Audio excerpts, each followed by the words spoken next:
All right, well, when I got asked if I could come out and introduce Pantry, I thought that'd be a great idea. It sounds like a lot of fun, but when I was packing for the trip, I realized I didn't know how to dress for such an occasion. I mean, I've never done this, never been to a demo day, but then I just started thinking about who I'm introducing, and I thought, oh, I know what I'm gonna do. So anyone who knows Tom from Pantry knows he either just has one t-shirt or he has one closet with all the same t-shirt.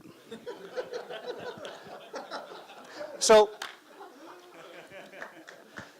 right? He always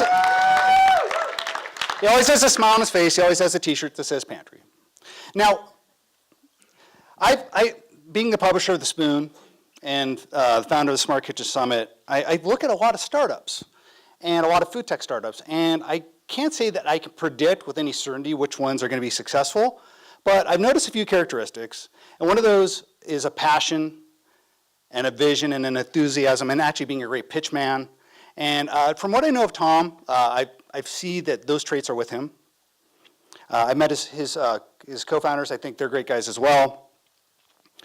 And when you look at what they're doing, it's also a difficult problem, right? So it's more than just the founders. I write about food tech, been writing about the kitchen for a long time, and I've been thinking about how ultimately we're going to move from buying these consumable goods by going into the store, walking down the middle of the grocery store that's now dying, to ultimately we're doing it online, pushing a button. But I've always felt that ultimately this moves into the devices themselves. The point of sale moves to the devices with IoT. And this is a very hard problem to solve. No one's solved it yet, and this is a problem that they're working on. So I've been excited to watch their progress. I'm excited to hear about what they're going to do. So let's welcome Tom up on stage, hear more about Pantry. Can you hear me? Yes. You're having a good time? Yeah. Good. So these guys aren't. This was the Edeka Superstore, or supermarket, here in the centre of Munich last week. It was 7:30 p.m. and it was just before the bank holiday. And those of you from Germany probably know what that's like. It was anarchy.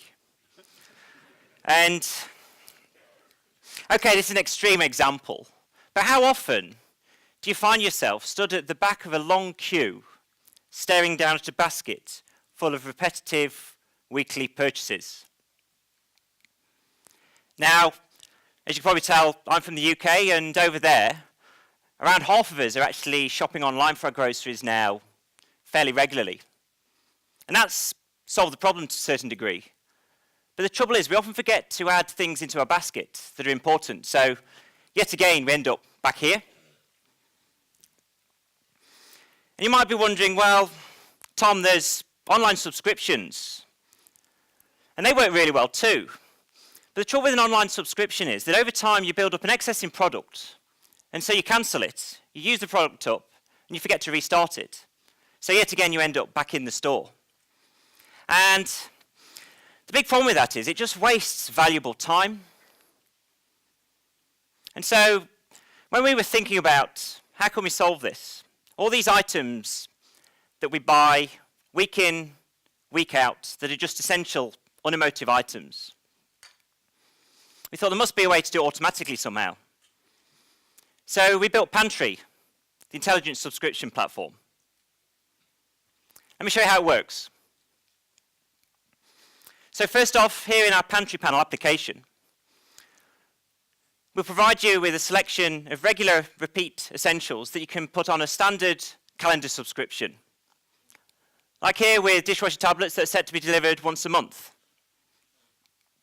And if you run out in the meantime, you can one-click buy to get a quick top-up. Super quick. But then we want to start adding intelligence. And so what we then do is we'll reach out to you periodically to have a conversation with you. Just check that everything's going well with the subscription, you're not getting overstocked, and you're not getting unhappy with the product. Like here in our messenger bot.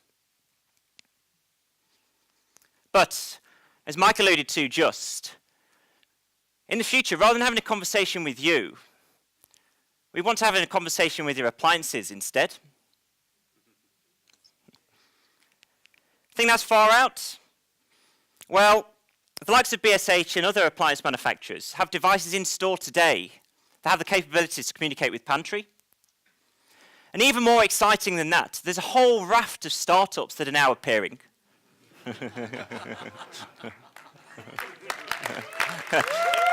Yeah, you'll recognize some of them. But the problem there is that now you've got all of these different devices and all these different manufacturers and all these different retailers that are all trying to connect. Most importantly, for us, the users, we end up with loads of applications and a real headache. But with Pantry, rather than having those 10 applications, you've now just got one, and that works automatically. And in the background, all these different appliance manufacturers and devices can communicate to all these retailers through a single place. And so, where are we at the moment? Well, we're currently having discussions with the vast majority of the appliance industry and some of the UK's largest retailers. We're launching this year in the summer in the UK, initially focusing on test users, trying out our standard calendar subscriptions, and then also with a retail chain that's going to sell Pantry subscriptions as part of a smart appliance smart appliance sale. And then next, we'll look to take that knowledge and expand and scale in the UK and then the US. And so how do we make money? Well, just like all the other e-commerce platforms, we charge a markup on an order that we facilitate that we then forward on to a fulfiller. To give you an example of what that looks like, with just a small basket of items, our unit economics sit at $35 per user per year. And as for our market, well, the UK online grocery market alone is worth $15 billion a year, of which various surveys have said that around half of those want to automate some of that replenishment. We're initially focusing on tech early adopters, 3% of that market, giving an initial obtainable market of just shy of $250 million. But this all sits within the global grocery market that's worth $6 trillion, the largest market there is. Online grocery is the fastest growing segment of that. How much of that will be automated over the next 10 years? And so to take advantage of this opportunity, we built a visionary team, Ian, James, and myself. And we've observed that today, no appliances can do the shopping. But in the future, only the appliances will shop through a few networks like Pantry. The question is, what will we all do with that free time? I'm going to hang out with these guys. Thank you. I'm Tom from Pantry.